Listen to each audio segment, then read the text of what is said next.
Good morning. I'm Catherine Marshall, Senior Fellow at the Berkeley Center for Religion, Peace, and World Affairs at Georgetown University, and I'm speaking from Washington, D.C.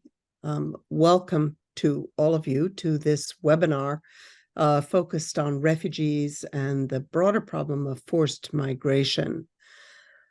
At this time of the year, particularly in the Northern Hemisphere, our thoughts turn very often to the plight of people who are forced from their homes, whether they're refugees or whether they are internal migrants, people within their own countries.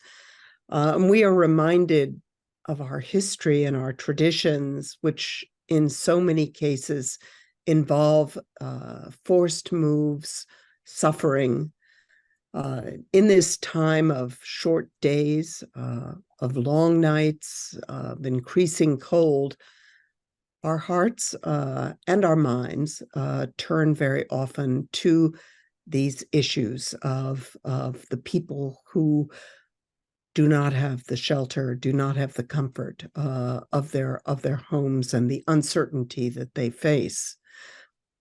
This event, this webinar, is part of a project of the Berkeley Center that is called the Culture of Encounter.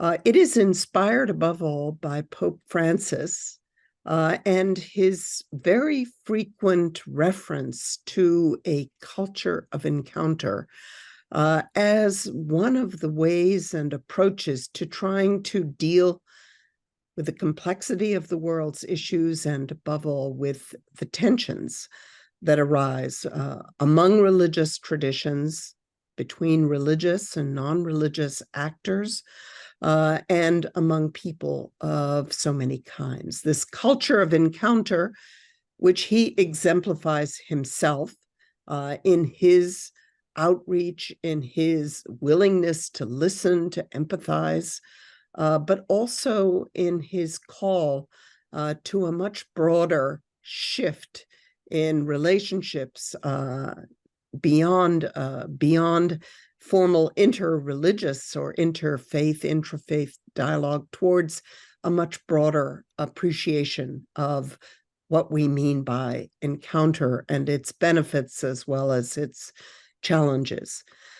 In 2023-24, the Berkeley Center is focusing particularly on two issues, looking at the religious dimensions and the broader dimensions of the roles of children, child protection, child rights, child voice, and of forced migration, the issues of refugees, and the broader issues that are posed by migration and the ways that it affects societies.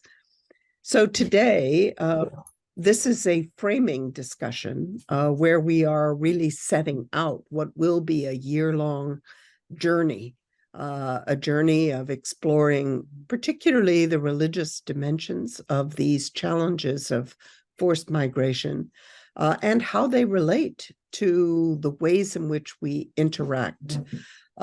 We have 5 remarkable panelists who bring very different perspectives, very different aspects of this encounter. We will run this as a conversation, encourage you to pose questions in the Q&A part of the the screen. This is being recorded, and the recording will be sent to everyone as well as posted on our website. And I very much highlight that this is a continuing conversation where this event today will, I hope, set the parameters, but also pose some of the challenges and questions. So I'm asking each of the panelists, starting with Beth Ferris, who is a colleague at Georgetown in the Migration Center, who has, I think, a remarkable overall appreciation of the 30 million refugees, 60 plus million internally displaced people, but also of the compacts, the recent refugee forum, which has taken place this week. But above all, I think she's thought deeply about the basic question of what's religion got to do with it? Why does it matter? So I'm asking each of the panelists, starting with Beth, to sort of say how they came to this issue, but how they see the issue, how they frame the issue, and what are the main things that are on their minds as we enter into this process. So over to you, Beth.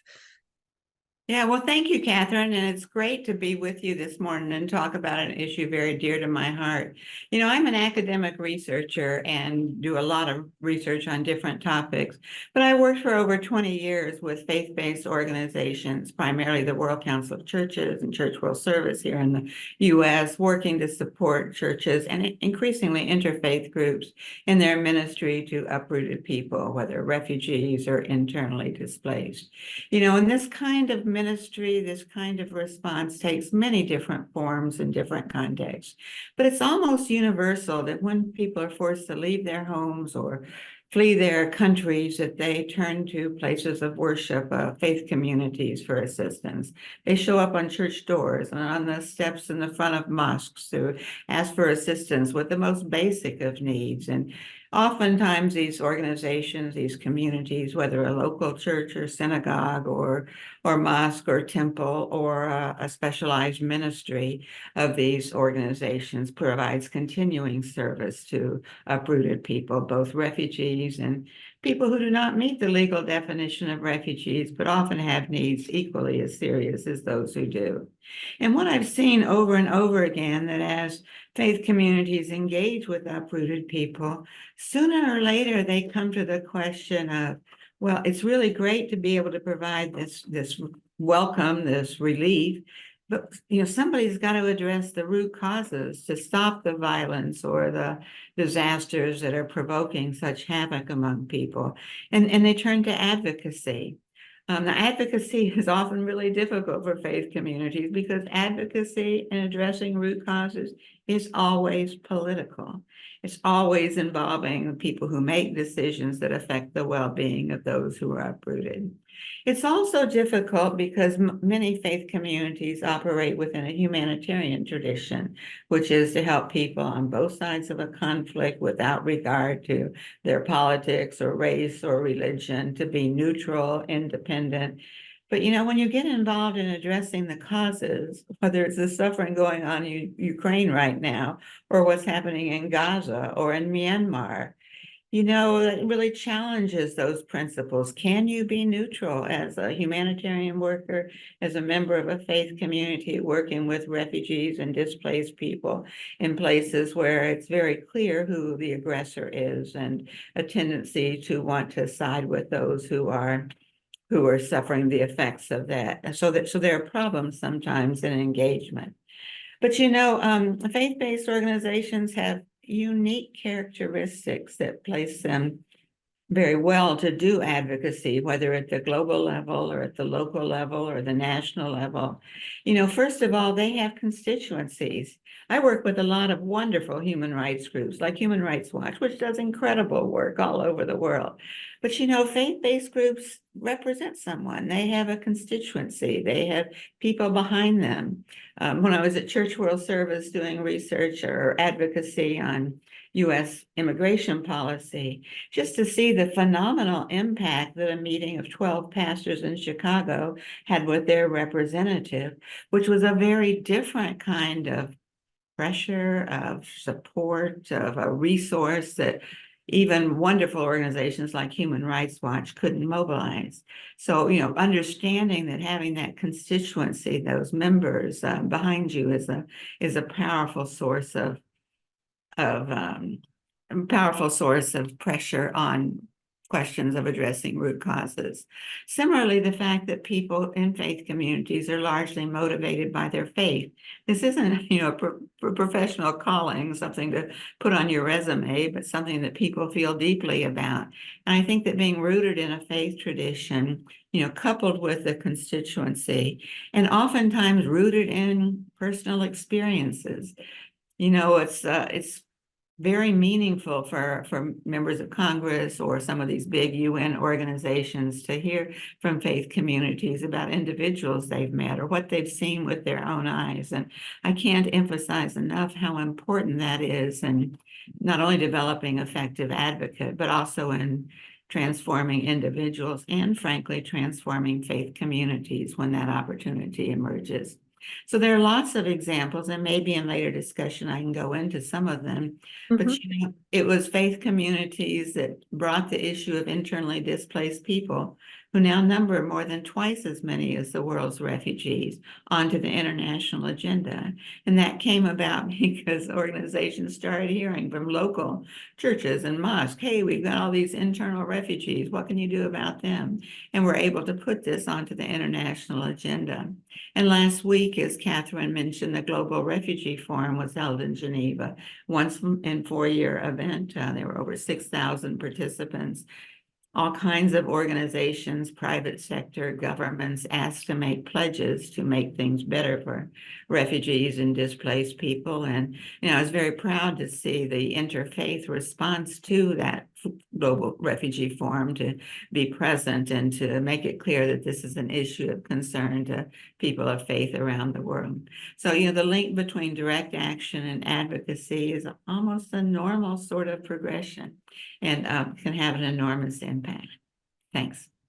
Thank you, Beth. That I think brings out two vital elements of what we're talking about. The first one, clearly the direct involvement, people arriving at your doorstep and really needing to deal with it. And then secondly, the much broader effort of trying to communicate that to what we call the international community, the broad community. Let's turn now to Cynthia Lange, who's also in Washington, who I think is very focused on the Western Hemisphere, which I think people sometimes forget is a huge part of this forced migration challenge. It certainly is part of the political landscape, but I think it also is very much part of the global scene. So, Cynthia, maybe you can say how you come to this issue, from what perspectives, how the religious element comes into it, and maybe a broad framing of how you see the questions. Thanks so much, Catherine. I'm honored to be part of this distinguished panel and discuss this topic. My background, I've practiced immigration law for more than 38 years, starting at the US government and then in private practice in the United States. I also taught immigration law for 18 years in law school and have worked as a board member with the National Immigration Law Center, working to advocate and litigate for the rights of low-income immigrants. I currently represent 2 civil societies at the Organization of American States, but my bio is on the Berkeley Center website. What really brought me to this was personal experience and my faith. As a member of the Church of Jesus Christ of Latter-day Saints, we believe the second greatest commandment is to love our neighbors. But it's more than a commandment, it's a passion. We believe it's a true source of joy in our lives. And we serve all of God's children and have a strong focus on refugees. And personally, I'm a child of immigrants. My father came from a rough railroad town in the jungles of southern Mexico with limited options, and he remained. He came to the US to study. I remember him telling us he put, all the items of clothing he had in a cardboard suitcase. He went to a place he didn't know the culture, the climate, the landscape. They were foreign to him. But he was forever grateful for the good people that stepped in and helped him integrate into the community. And that is seared in my mind as what a possible experience could be. And not only did they help him, but my father helped the country to be a better place. And that's also what's important to remember in the refugee crisis, is it's not just us helping them, but there's so much that they can contribute. Today, certainly in this hemisphere, as you said, Catherine, there's many people fleeing danger and persecution. The sort of drivers are dramatic. Why people are leaving, the horrible conditions that they may be subject to, the corruption in their home countries, the brutality in some cases, and they're seeking refuge because they have to. not because they want to. Many of these people would rather stay at home. Some are highly educated, some are skilled workers, other are unskilled, but they do bring, drive and capital and help that they can contribute. I'm passionate about these issues of migration, but particularly from refugees, and women and children are in especially vulnerable circumstances. The number of women fleeing high levels of violence, crime, natural disasters, food insecurity, poverty, and crossing borders has reached record highs. Often, years in the past, the U.S. migration were men coming across to take jobs and then going back home. This is a completely different type of migration, and it includes just numbers of women and children that are unaccompanied crossing borders. And the journey is arduous. It involves danger of extortion. There's so much corruption and criminal enterprises involved now in the transportation and extortion of people along the routes. Most of them have only the clothes on their back. So to your question about how we come at this, one of the things I think we've seen is that the policies have tended to focus around stopping the flow at one point, and they don't fully understand or address or take into account root causes of migration. Faith-based organizations have been amazing at reacting to needs of people. And, I've done interviews after interviews of many organizations who say faith-based organizations are really the network holding these things together, keeping food in people's mouths and reacting. But I look forward to a better organization and coordination, maybe to address some of the root causes. I think there's issues with doing that. I think we'll talk about that are difficult, but I still think there's many possibilities, and also bringing faith-based organizations together to be able to coordinate better, to address some of these. Reacting is very important, and the coordination of reaction will be important, but also being able to look at some of the complexities together and being able to come together to address some of these complexities will be really important. I'll leave it at that, and I look forward to the discussion, Catherine. Thank you, Cynthia. That's fantastic. And I think you bring both the personal dimension, that is something that I suspect links all of us who are involved in looking so much for better solutions. Some of the important aspects that come with these religiously linked organizations, the legal, mentioning the criminal aspect, and mentioning, I think, highlighting the need to go to the roots of what the problem is. Let's turn now to Mansoor Hassan, who's sitting in Dhaka in Bangladesh. Mansoor has quite an intensive involvement with, I think, one of the many heartbreaking challenges in this area, the Rohingya community that is now in Bangladesh. When they arrived many of them have been there much longer, but the large numbers arrived in 2017. It seemed impossible that in 2023 they would still be there. Mansoor, I think, is very much involved in trying to think through different solutions. So Mansoor, you're at the BRAC University Center for Peace and Justice, a partner with us. Maybe you can situate a bit how you see that really dramatic situation of the Rohingya population. Thank you, Catherine, and thank you for inviting me to this discussion. I'm really delighted to be here. Like Cynthia, I started my legal profession in the UK for nearly 4 decades ago, and the work that I started with was the refugee work.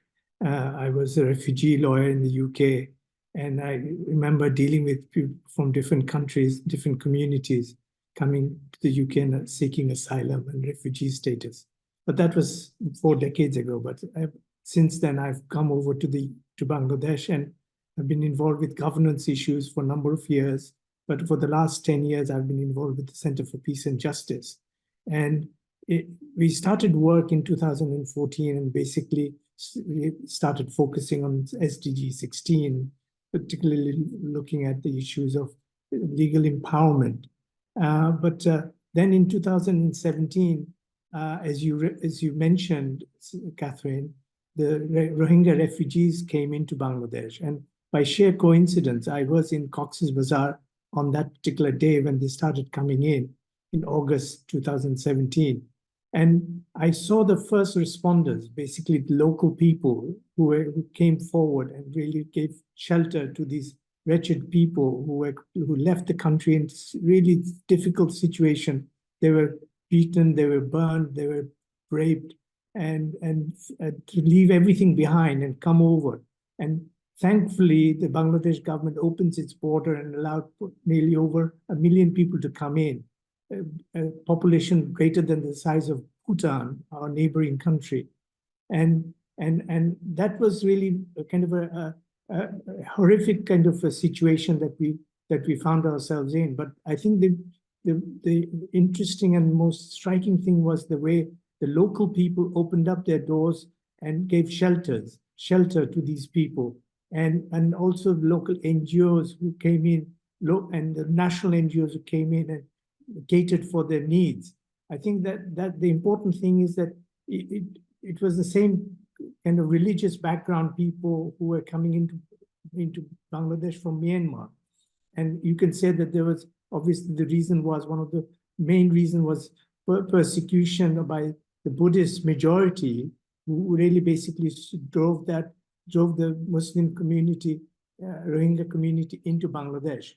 But the point that I would like to make is that, despite the fact that there were Muslim population who were coming into Bangladesh, and the initial generosity gave way to some sort of conflict, not physical conflict, but kind of misunderstanding, which was very interesting, and the way the NGOs and other international organizations dealt with it is something that I would like to touch upon later on. But the fact is that what was important was that the religious actors, religious leaders, both within the Rohingya community and the host community, became very important elements in terms of creating social cohesion between the two communities and to reduce the conflict and the misunderstanding. I think this is something which was recognized by the NGOs, by the government, by the international agencies, that if we have to really address this issue of misunderstanding and frustration among local host community, we have to work with religious leaders, the religious actors. It's important that we bring them into the process of kind of developing new ideas. And I think this is something that happened subsequently, and the religious leaders actually played a very important role, and they were trained not by just their own religious kind of institutions, but also by the international organizations and NGOs, in order to understand what are the main issues that's really affecting both the communities. So I would say that, even if there is a kind of homogeneous nature of the community in terms of religion, there can be division that can actually affect both the communities in a negative sort of way. And then how the religious leaders, religious actors step in and actually address some of those issues is very important to look into. And I think there are a number of useful lessons that we can learn from this.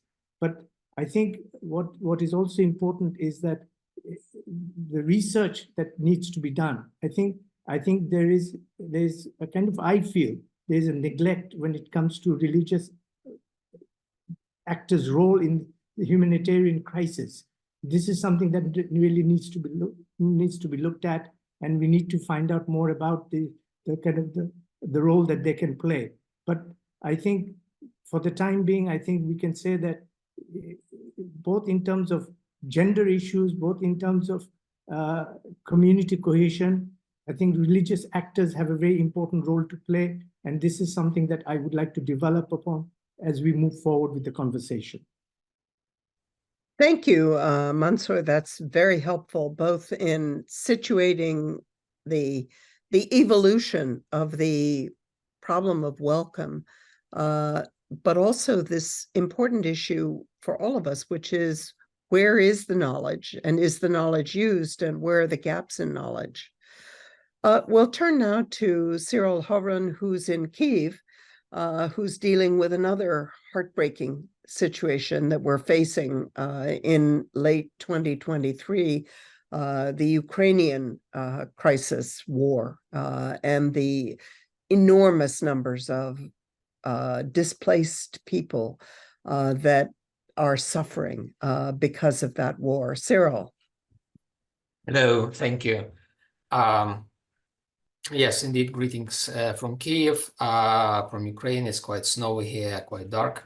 And occasionally we hear the explosions from the anti-missile systems over Kyiv.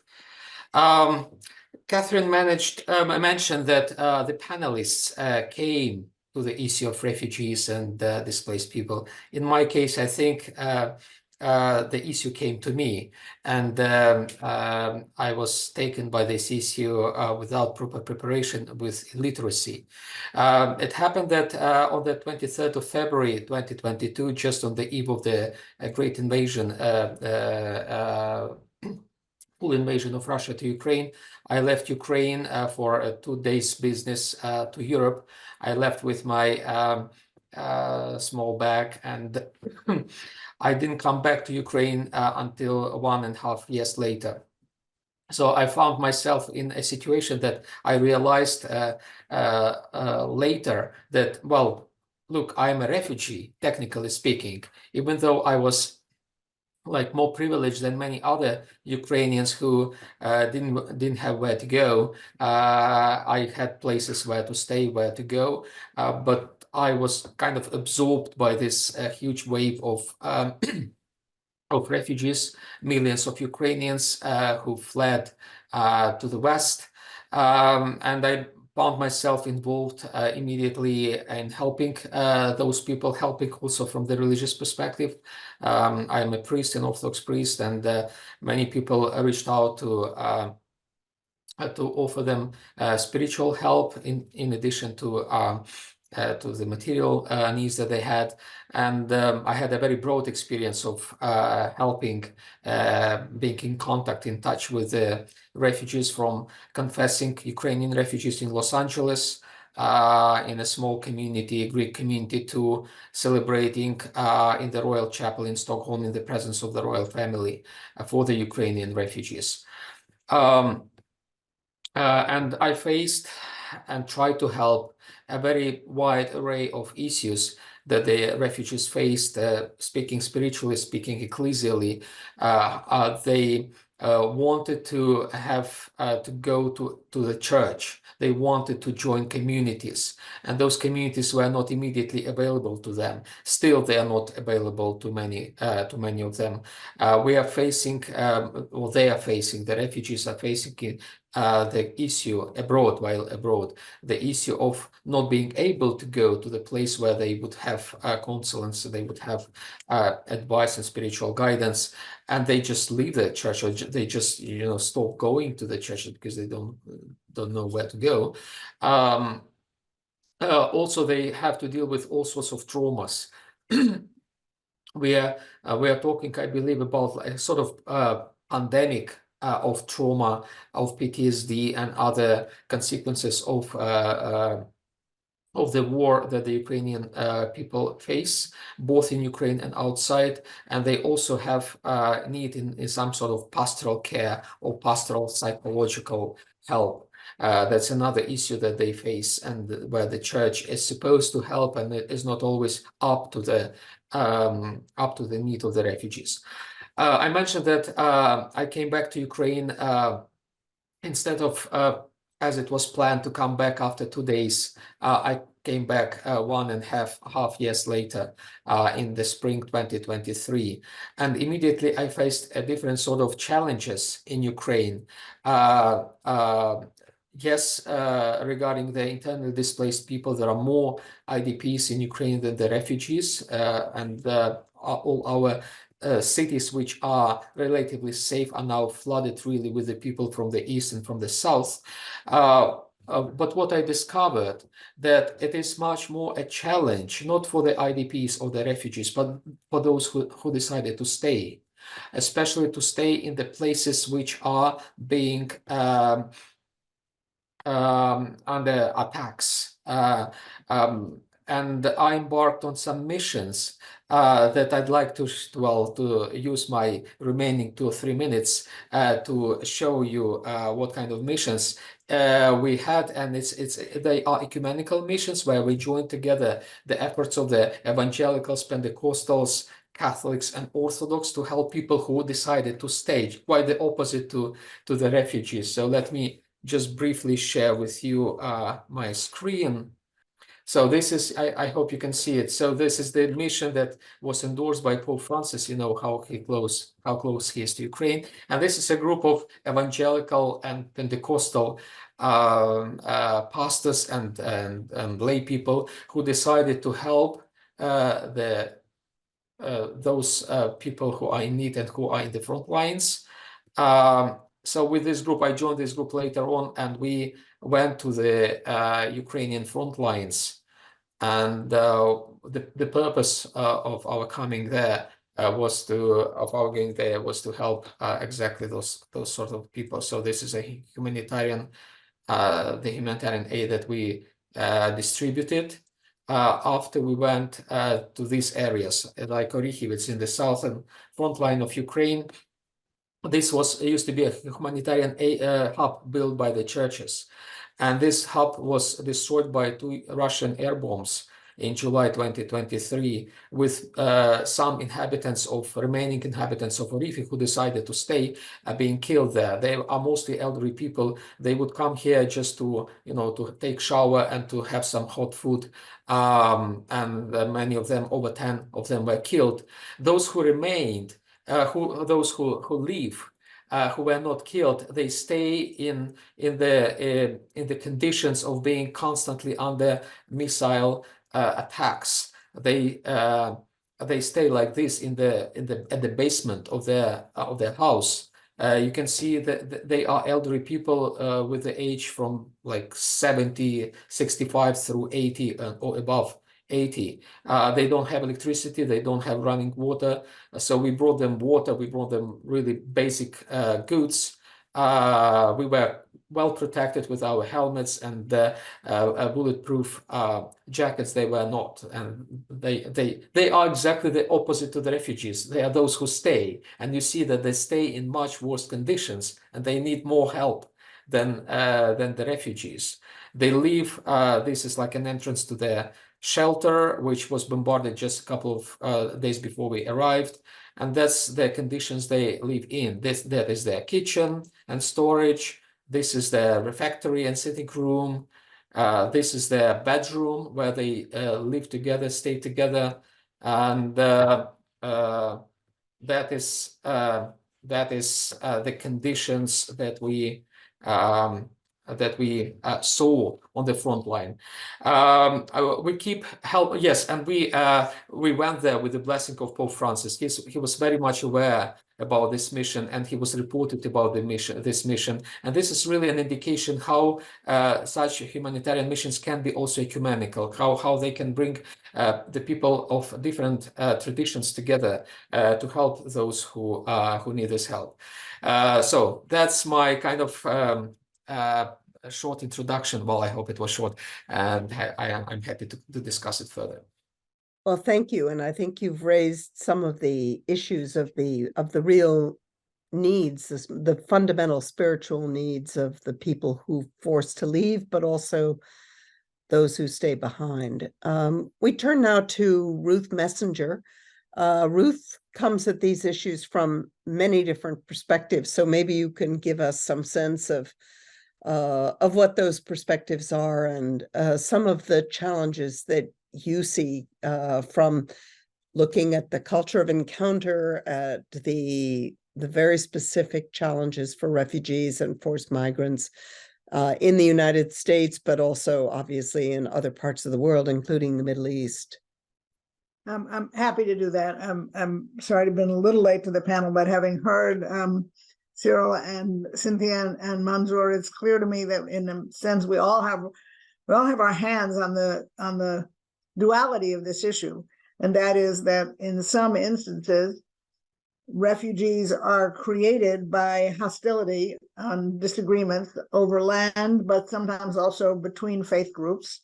And on the one hand, and then on the other hand, every religious tradition represented on this screen, and I think really every religious tradition, has an orientation toward welcoming the stranger and trying to provide services. And so there's that tension, and how do we emphasize the second over the first? But I'll tell you how I come to this is like, as you said, many faceted. When I worked and ran American Jewish World Service, which is an international human rights organization, for 20 years, I became aware of the vast number of refugees and immigrants around the world. Because when you live in America, or at least if you live in America and you don't think widely enough, you know your own immigrant story.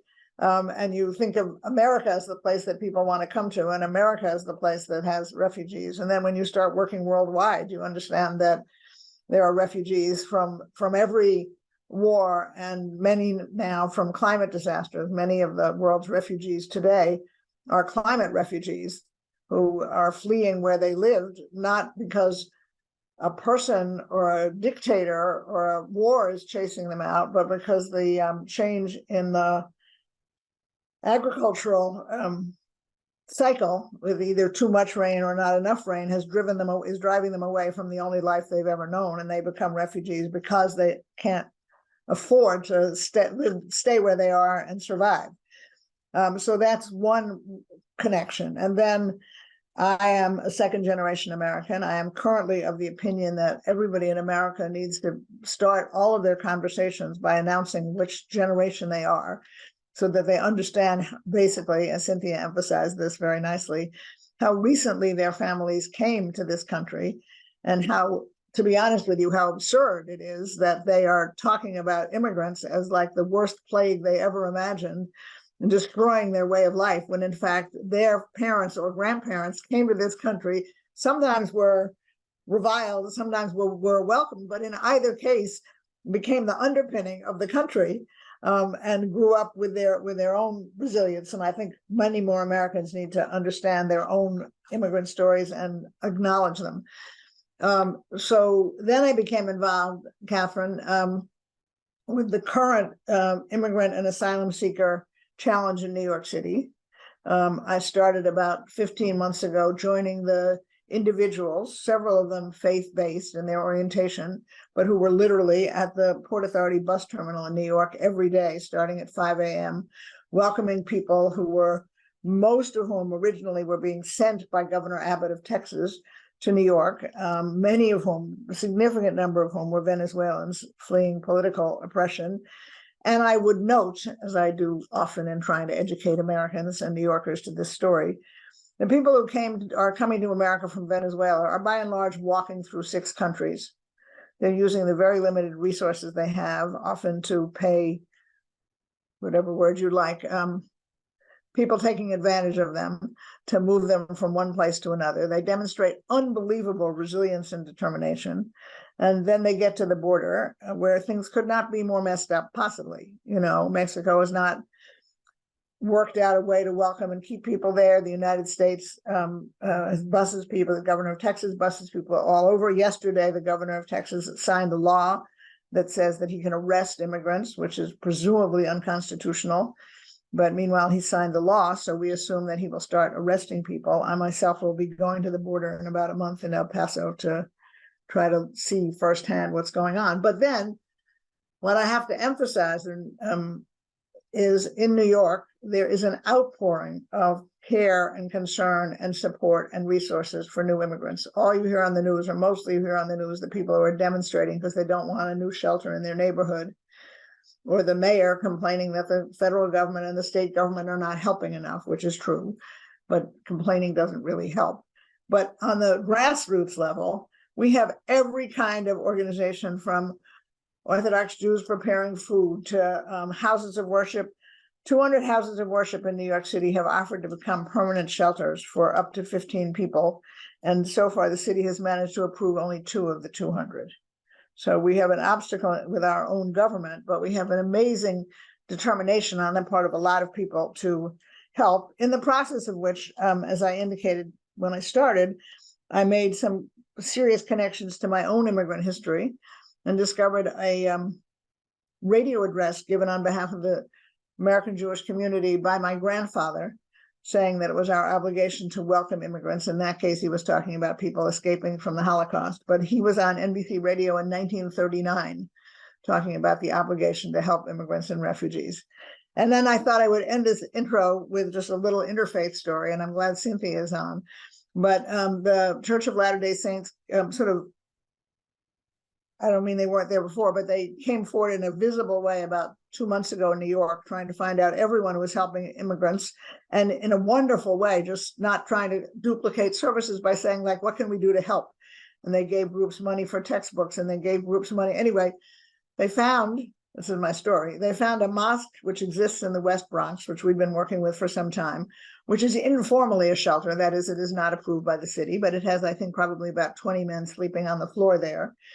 And the Church of Latter-day Saints asked the mosque what they could do to help. And the mosque said, well, they didn't have food for these gentlemen. So at least over the Thanksgiving weekend, the Church of Latter-day Saints said, we have a huge amount of food, which we're going to make available to you. And then the mosque said, but we have no way to cook the food. And the Interfaith Center of New York, on which I'm on the board, asked the Buddhists in the Bronx to cook the food. And that is exactly what happened. The Mormons gave the food to the Buddhists cooked the food, and it was delivered to the mosque. So I don't think we can do better than that. That's And I'll stop wonderful. there. That's wonderful, Ruth. And I think both you and Mansour, and to some extent everyone, has emphasized the goodwill, the spirit that really does lie underneath it all. Time is marching on, so I think we're only going to have time for one more round, and then I encourage people who are listening, as well as the panelists, to raise questions. I think we already have a very rich agenda. But let me sort of put a quick question to each person and ask you to try to at least frame an answer, so that as we go forward, we can think about it. So Beth, you've emphasized the enormous importance of the religious responses in all their complexity, etc. My question to you is this appreciated in the policy worlds where you're operating? Or if not, is there something specific that stands in the way, or that is an opportunity to try to bring this faith dimension, which you describe as so central, more into the discussions and the action? Yeah, I mean, it's an interesting question. You know, I felt for many years that kind of the international community, the UN agencies, the big NGOs, et cetera, didn't quite know how to deal with faith-based communities. Sometimes they would mention them, but they got a little nervous, a little uncomfortable talking about faith, values, spirituality, and tended, I think, to see faith-based groups as well-meaning, trying to do the right thing, but not really having much to contribute to the global policy debates. That all changed in about 2012 when the UN High Commissioner for Refugees organized a huge meeting on faith-based communities and began really to engage with faith-based actors and to see them as reliable, consistent, important partners. And since then, you've seen much more effort on the part of UN agencies in particular to work out, to learn from faith-based communities, to work with them, to appreciate the many contributions they made, not just in welcoming refugees or migrants to their communities, but in contributing to some of the policy debates. Finally, I have to say, I just loved Ruth's example. I think that's the best possible things that comes out of some of this interfaith ministry, and want to stress that working together on very concrete things like providing food to migrants sleeping in a mosque also strengthens relationships between those traditions. It's by working together that people of different faith communities come to know and appreciate each other, and that in itself can be a transformative experience. Well, I think that does respond to Mansour's challenge of having more knowledge and more research, but also somehow being able to combine the sort of enormous size of the challenge with the stories, which make them human. Cynthia, you also highlighted and have posed a lot of very challenging questions. Let's look a little bit at a darker side, which is the polarization that we're seeing around migration and refugee issues. And obviously, it's a polarization that's not between the virtuous religious and the cold-blooded non-religious, but very much within each community in very complex ways. And you also have highlighted the legal. Maybe you can give us some pointers in how we might think and work towards analysis of those issues. Well, thanks for the easy question. Yeah, this is really the crux of what we've got to work with. I loved Ruth's story, and I think that's the beginning of, and surprisingly is still in its infant stages, but I think that's the beginning of what can come from this, that more interfaith cooperation will help with getting to know people on different ends of the spectrum, and will help with bringing people together more. One of the things that I think I've always seen is if you're working together to serve somebody who may have less than you or may be needier than you, it brings something out in people that makes you recognize, makes you grateful, and gratitude is very powerful, and it binds you together in a way. And doing more of this, I think, can heal some of those divisions. Now, unfortunately, some of the political divisions are fomented not necessarily while they exist within congregations. They're fomented by politicians for political reasons. And it's something that we really have to work on addressing. And I think it has to start by a lot of well-meaning people in our congregations, and probably by doing some of the things that will bring us together with other people that we may not have as much in common with, but working side by side to help people will bring out great things in us. Now, I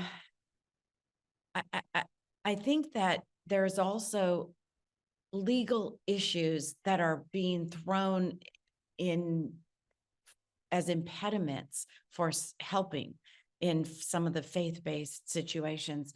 And examples, I think that a few people have given about in the United States, about states creating individual rules that may impede, a pastor from picking up people and driving them to church, that may criminalize helping migrants. Those are legal impediments that churches have to work on.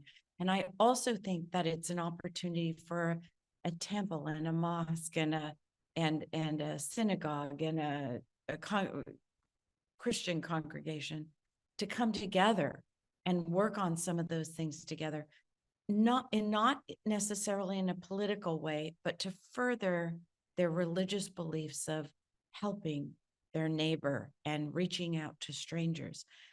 I think those things have to come from the faith-based beliefs, and not be overly politicized. Don't draw on the political. I think that will destroy some of the good work that can be done. And I'd love to hear from other people on that. But I think there have to be also some generators of this, some catalysts, some people in the community that can bring that energy and bring those people together. I think we can see this in a number of communities coming together to combat that. So bringing out some of the better angels in all of us, all our communities. Mansoor, Bangladesh is facing an election coming up, some difficulties, and the issue of the Rohingya, even though it's a very small number within the huge population of Bangladesh, it still is an issue. How do you see the wonderful welcome that you witnessed when you were there in Cox's Bazar in 2017?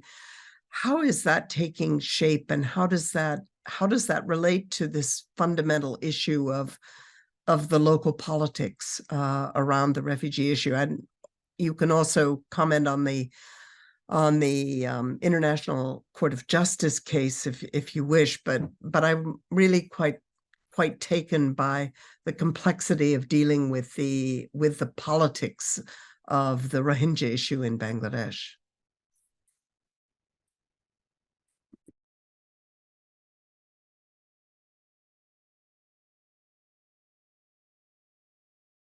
Okay, so I was muted. Sorry about that. I mean, you're absolutely right. We've got elections coming up, and on the 7th of January, we have the general elections. But I have to say that fortunately, it hasn't been picked up by the major political parties, and it's not become a kind of a political football, the refugee issue. Thank God. We were worried that it may become an issue, but it hasn't become an issue.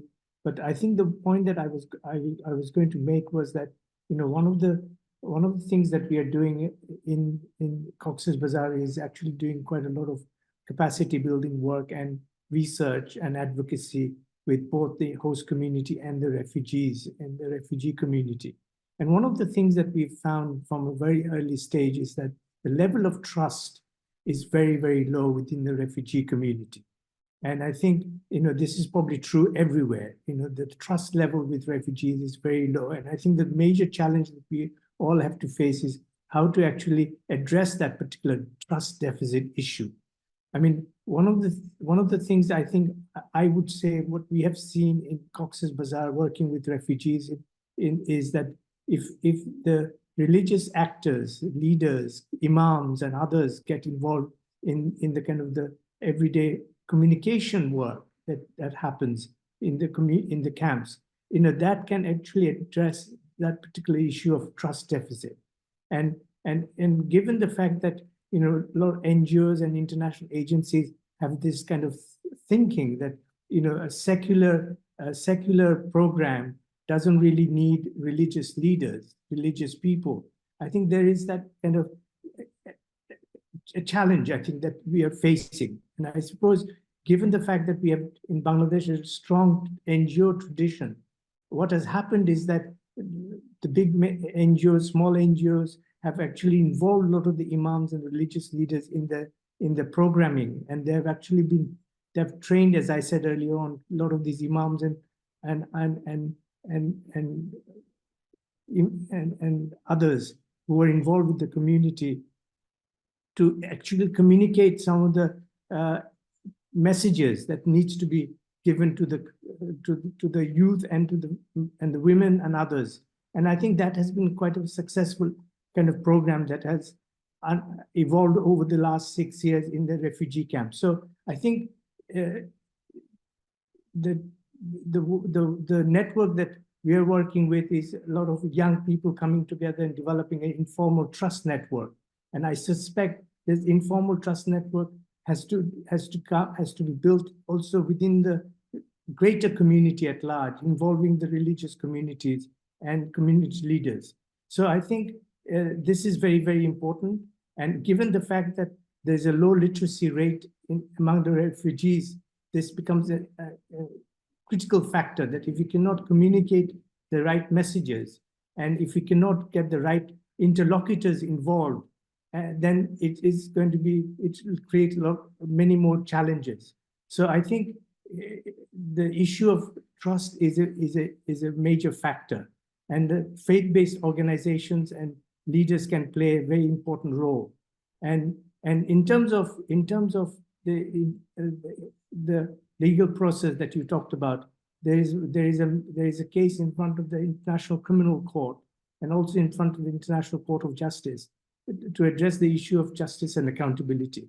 But as we know from our experience of other cases, these cases take a long time to unfold, and people have to wait for many years for the verdict to come out. But the verdict may not actually help them in addressing the issue of repatriation or going back to Myanmar.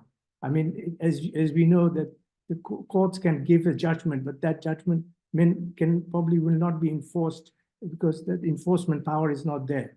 But all said and done, I think the important thing as we look forward is how to create a condition in the camps and how to develop a relationship between the host community and the refugee community, which will create a better environment for these refugees who are now stuck in a very small, crowded area of Cox's Bazar. I think without addressing this issue, if we do not address this issue, then we may create a lot of problems in the future. I mean, the problems are already there in terms of youth unemployment, in terms of trafficking. A lot of girls and women are being trafficked from Bangladesh to other countries like Myanmar and Indonesia. So these issues will become a major challenge, not just for Bangladesh, but for the neighboring countries. So I think, repatriation is a policy that has been advocated by the government of Bangladesh, and rightly so. And I have to say that the refugees themselves want to go back to their own country, which is Myanmar. But for the time being, we don't really see that happening. So in the meanwhile, I think there has to be a very much an integrated approach in terms of creating a condition within the country itself where these young people can be educated, can have employment, and can actually stand on their own feet. Because we know that the international resources are not there for these refugees to be maintained by international organizations. So they have to find self-sustaining ways of actually keeping themselves alive. And as you know, as you probably have read, the food rationing has been cut progressively by the World Food Program over the last year or so. So there are a lot of challenges that we are facing, and one of the ways these challenges can be addressed is by creating a more holistic approach in terms of addressing some of these issues. And this is where I feel the religious leaders and actors and faith-based organizations can come in and create a bridge between the host community and the refugee community and address this trust deficit issue. So there's a lot to learn from what we have seen over the last 6 years in Bangladesh in relation to the Rohingya community, but there are also probably lessons that we can learn from other examples across the world. Catherine, would it be okay if I just made a comment? I really appreciate Mansour's outlining.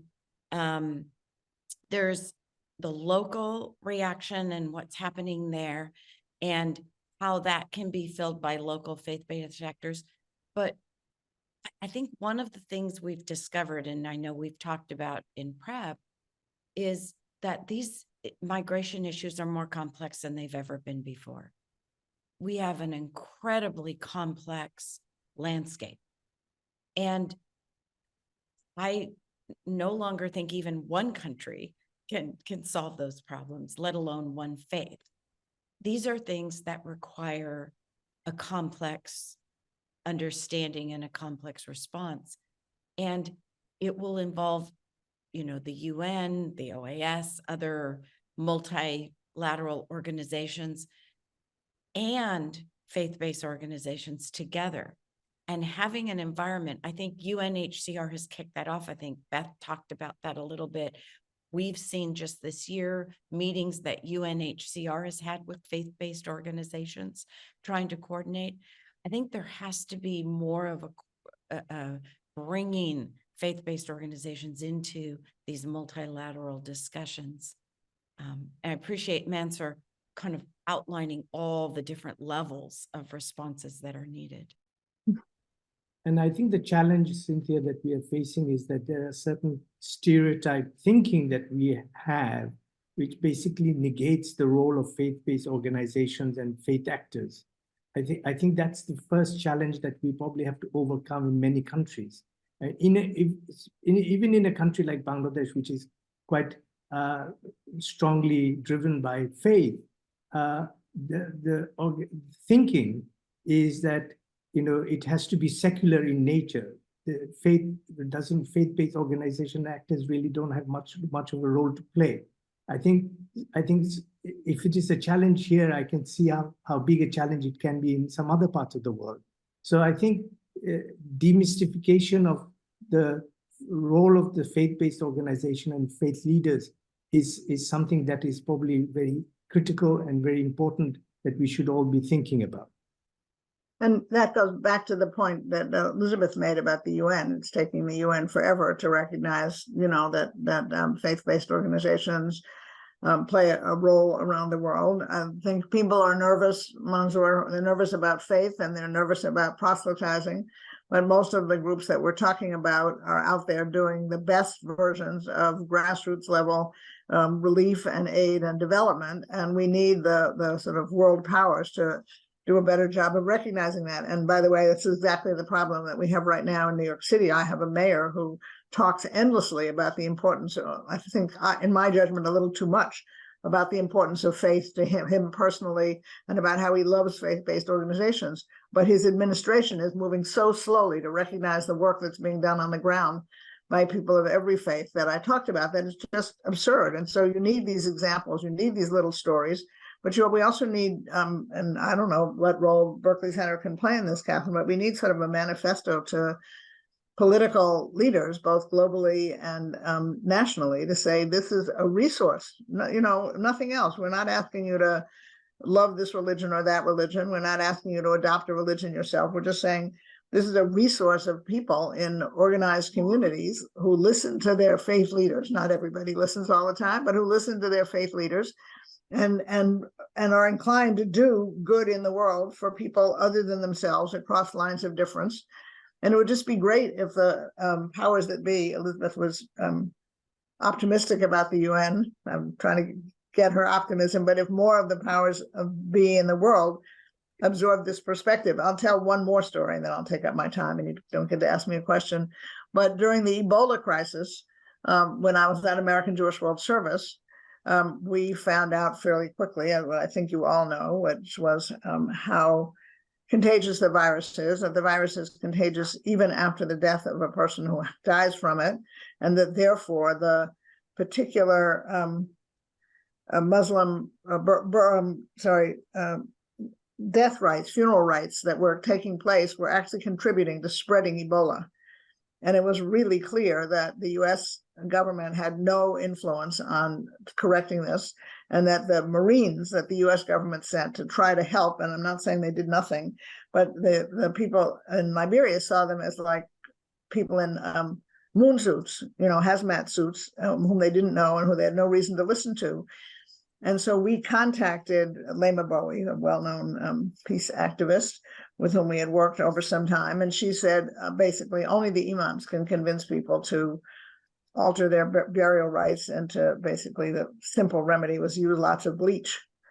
And so American Jewish World Service made a grant to the National Imam Council of Liberia. And that was the way in which the news about public health was spread effectively. And that's the kind of thing that leaders need to understand better than they do now. So Ruth, you have the best stories. I think we need to capture some of them. Let's hear from Cyril. We have quite a lot of questions coming in, which I encourage you all to read and to look at. But let's first just turn to Cyril and see a little bit, taking off from some of the challenges that the other panelists have presented. How do you see that playing out in Ukraine and beyond?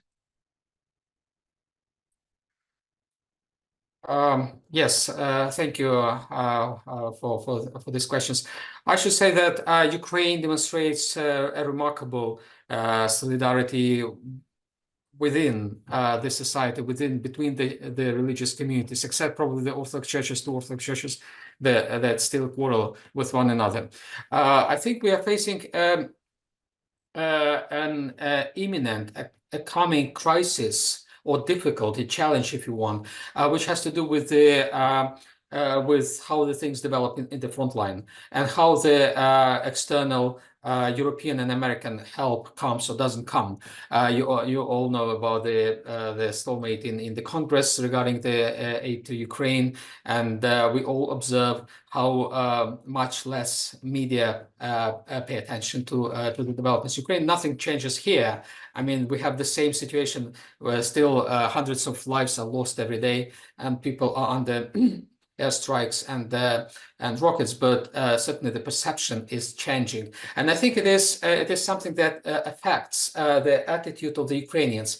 The emigration, the waves of people leaving the country and coming back depends on how the Ukrainians see their perspectives in Ukraine. Well, there was first a mass exodus, as you know, in the beginning, in the first days of the invasion, when like 1/3 of the Ukrainian population have left the country or their places. They became internally displaced people.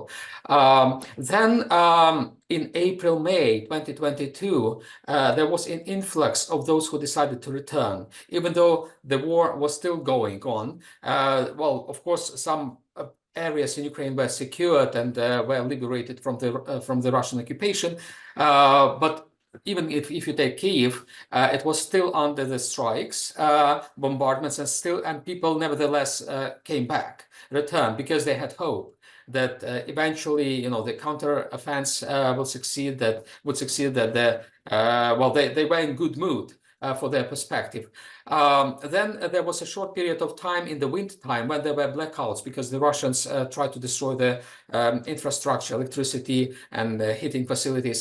And then some people left the country who had returned to Ukraine. They left the country for this short period of time with blackouts in the winter time, and then with the coming of spring, they would come back to Ukraine. So this immigration comes and goes. It develops in waves.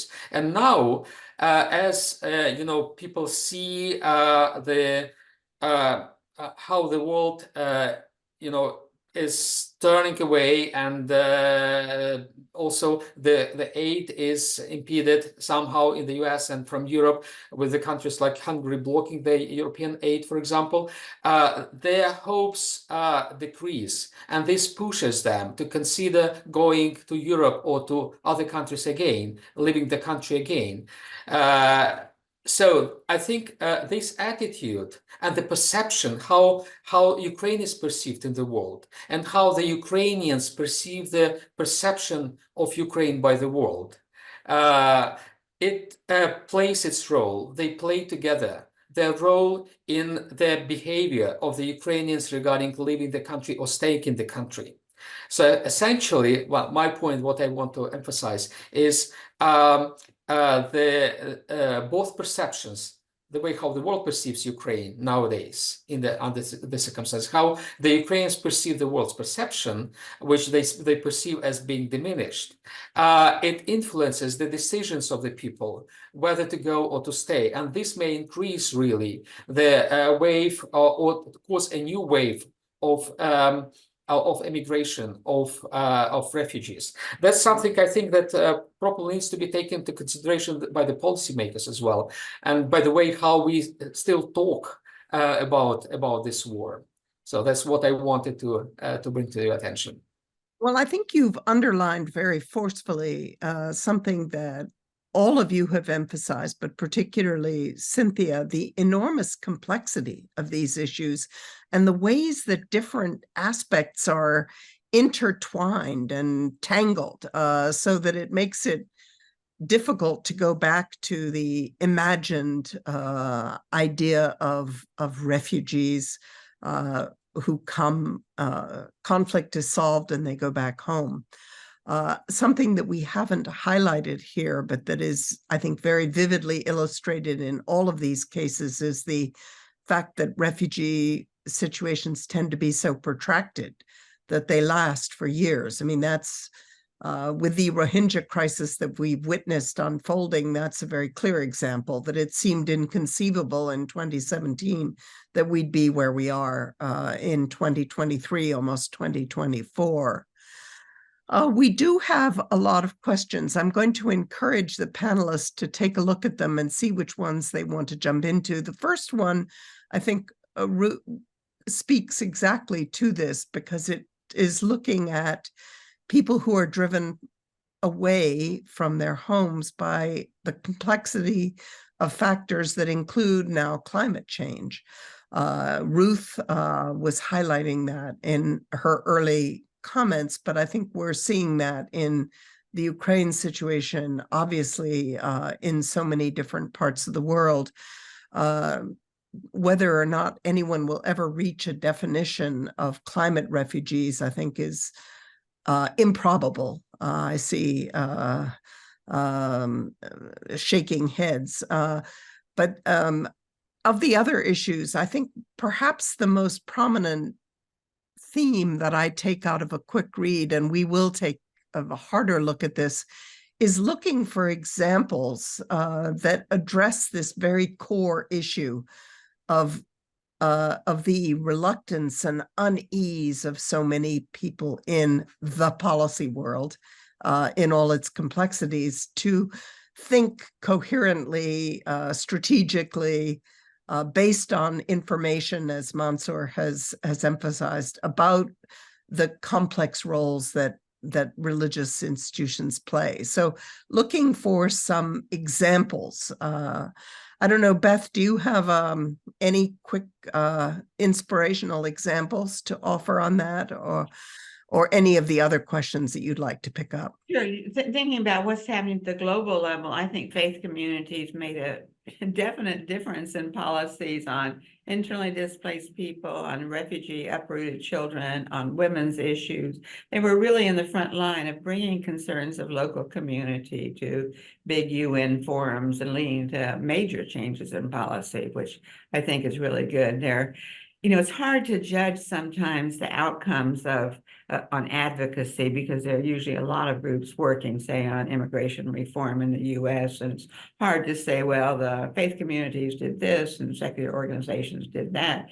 But, certainly have been a part of a lot of these coalitions that have worked to address the causes of refugee flows, as well as the policies that affect their entry and well-being. So I think there are lots of positive examples. They're often overshadowed by the terrible things that are going on anyway. And it's hard to say what would have happened without the faith communities, would things have been even worse.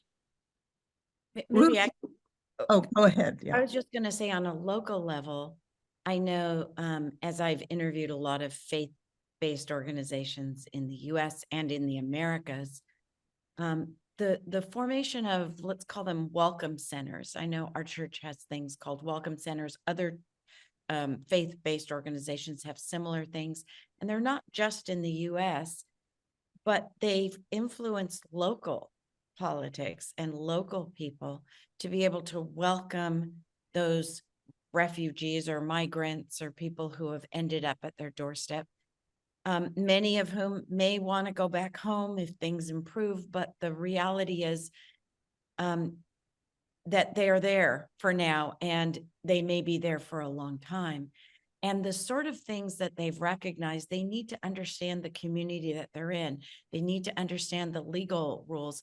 I was in a refugee camp in Brazil a few months ago, where a number of religions had come together to build the location where they were.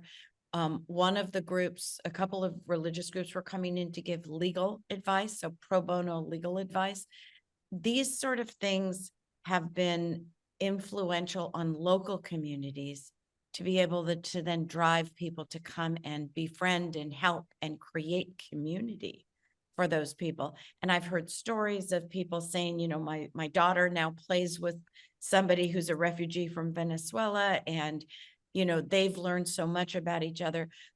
I think that there's so much influence happening at a local level that isn't as visible on a big, global scale, but these things are happening all over. And I think they're starting to have impact on local communities. There's a number of stories like that I wanted to mention. Yeah, I think that this question of information / stories is very important. Though I know from sort of dealing with people that if a story is totally positive, people do tend to turn off a bit. So that I think that there has to be some critical spirit in the way that these experiences are presented, which is easier said than done because each of the stories is complex and you're trying to highlight it. Ruth, you're sitting in a fascinating position where you're both dealing with the city of New York and some of the issues. You're dealing obviously with the global issues and the fallout from geopolitics, shall we call it, but also you're right next to the UN. And I know you've been trying to think through where the UN comes into all of this. How do you see progress in trying to sort of think through how do we encourage a more coherent, forthright culture of encounter or engagement with these religious worlds as we try to address these enormously complex issues?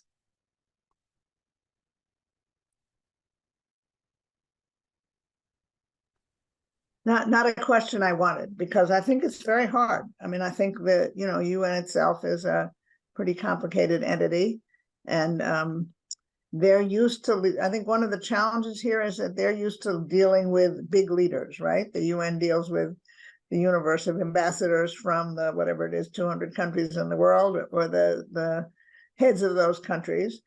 And with the exception, the laudable exception of the Pope, none of the other religious entities have sort of a global leader. And that shouldn't say none, some do, but the Pope is highly visible. But most of what we're talking about is, what the Muslims in the Bronx are doing, and what the Episcopal Church is doing in New York, demanding attention to the interfaith shelter system. And what the Church of Latter-day Saints is doing, as I said, just literally showing up in November and contacting everyone who was working with immigrants and saying, how can we help?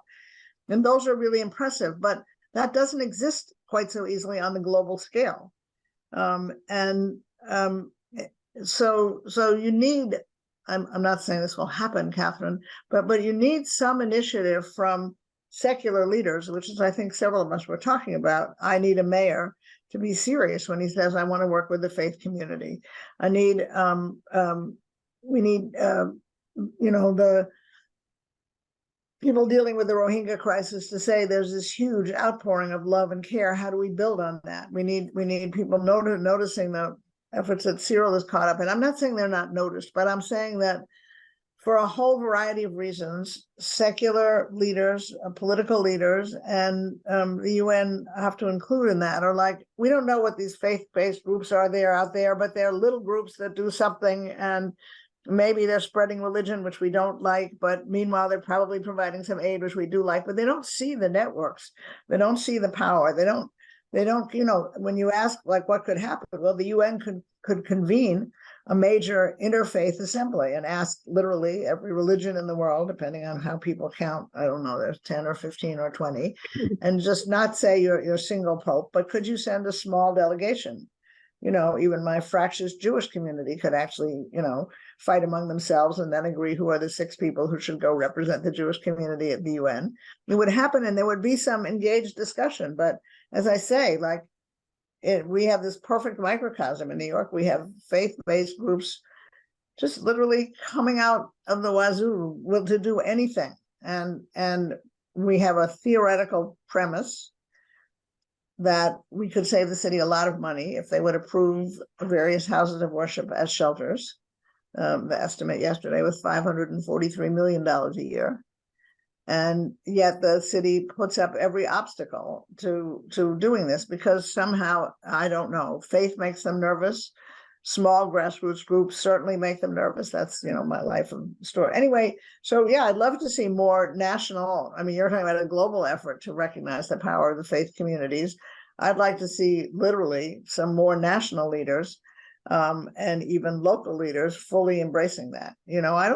Maybe I'm missing the examples, but I know my problems in New York, but I can't say to you that I know immediately. I hope it exists, but some cities in the United States where mayors have said, like, we want to work with every mosque, church, temple in this community because we know how helpful you could be in addressing our homeless problem or our food insecurity problem. The groups are addressing it, but I just don't see the local leaders fully embracing it. It happens on some more district level, right? I have council members in New York working closely with all of these various houses of worship, but not sufficiently at the city level.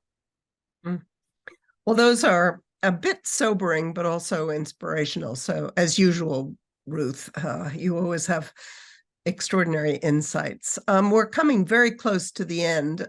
Does anyone want to jump in with one last sort of guide to us as we look at the culture of encounter?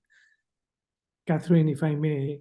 Yes. I mean, we've talked about the international, Ruth has talked about the UN role, but if I could bring it down to a very local level, I mean, in terms of the issues that we are facing, I've already said education literacy is a major challenge, particularly with girls and women in a community like the Rohingya refugees in Cox's Bazar. It's a huge challenge.